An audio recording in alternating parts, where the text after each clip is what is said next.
শুভ সন্ধ্যা বন্ধুরা।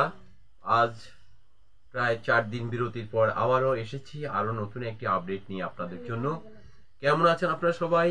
নিশ্চয়ই ভালোই আছেন। আপনাদের ভালো থাকাই একান্ত কামনা। যাক বন্ধুরা, আজকে যে বিষয়টি নিয়ে আপনাদের সামনে এসেছি, আপনারা জানেন আসন্ন ঈদ আসছে, অর্থাৎ ঈদ উল ফিতর সামনে আসছে, কিন্তু আমরা এখনো জানি না এমপিভুক্ত শিক্ষকরা আজ আমাদের যে ফেব্রুয়ারি মাসের বেতন কবে আসবে, তারপর মার্চের বেতন কখন আসবে, এমনকি কিছু কিছু শিক্ষকের যে আমাদের ডিসেম্বরের বেতন পর্যন্ত আজ পর্যন্ত আসে নাই, অর্থাৎ তাদের ডিসেম্বর আসে নাই, তাদের জানুয়ারি আসে নাই, তাদের ফেব্রুয়ারিতে দূরের কথা। তো এইটা কবে সমাধান হবে এটা আমরা এখনো জানি না। তাই আমরা এই যে আসন্ন ঈদ উল ফিতরে আমরা কত পার্সেন্ট বোনাস পাবো, অর্থাৎ আমরা কি 25% বোনাস পাবো নাকি আমরা 100% বোনাস পাবো, আমরা বিষয়টি এখনো জানি না। তাই আমাদের মাননীয় শিক্ষা উপদেষ্টা মহোদয়, মাননীয় প্রধান উপদেষ্টা মহোদয়, আপনারা অবশ্যই এটা প্রজ্ঞাপনের মাধ্যমে পরিষ্কার করবেন আমরা আসলে কত পার্সেন্ট বোনাস পাবো এবং সেই বোনাসটি আমরা কবে থেকে কার্যকর হবে এবং সেই বোনাসটি আমরা বিশেষ করে আমাদের ফেব্রুয়ারি বেতন এবং এই বোনাস কবে আমাদের এমপিভুক্ত শিক্ষকদের হাতে আসবে। কারণ এমপিভুক্ত শিক্ষকরা অনেক কষ্টে আছে, অনেক দুঃখ কষ্টে আছে, অনেক আর্থিক কষ্টে আছে। আপনারা জানেন যে এমপিভুক্ত শিক্ষকদের মাসের প্রথম দিকে অর্থাৎ 10-12 তারিখের মধ্যে যখন তারা বেতন পায়, কিন্তু সেই বেতনটি কিন্তু তাদের সে মাস শেষ করতে পারে না।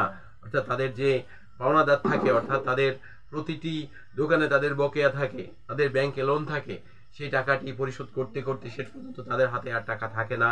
তাই আপনারা সকলে জানেন আমাদের যে চলমান আন্দোলন, আমাদের যে আন্দোলন ছিল, যে আন্দোলনে কিন্তু আমাদের এমপিভুক্ত শিক্ষকদেরকে উৎসব ভাতা, বিনোদন ভাতা, চিকিৎসা ভাতা এবং সরকারি নিয়মে বাড়ি ভাড়া সবকিছু দেওয়ার কথা ছিল।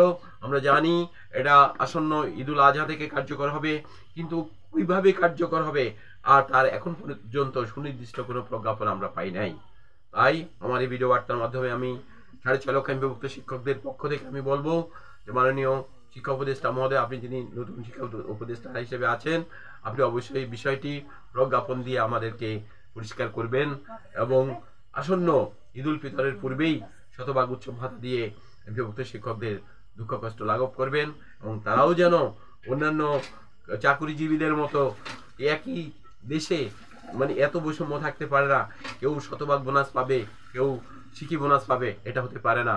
আমরাও চাই আমরাও 100% বোনাস যেন পাই, আমরাও চাই আমরা যেন সরকারি চাকরিজীবীদের মতো 100% বোনাস নিয়ে আমরা পরিবার পরিজনের সাথে সুন্দরভাবে আমরা উৎসব পালন করতে পারি।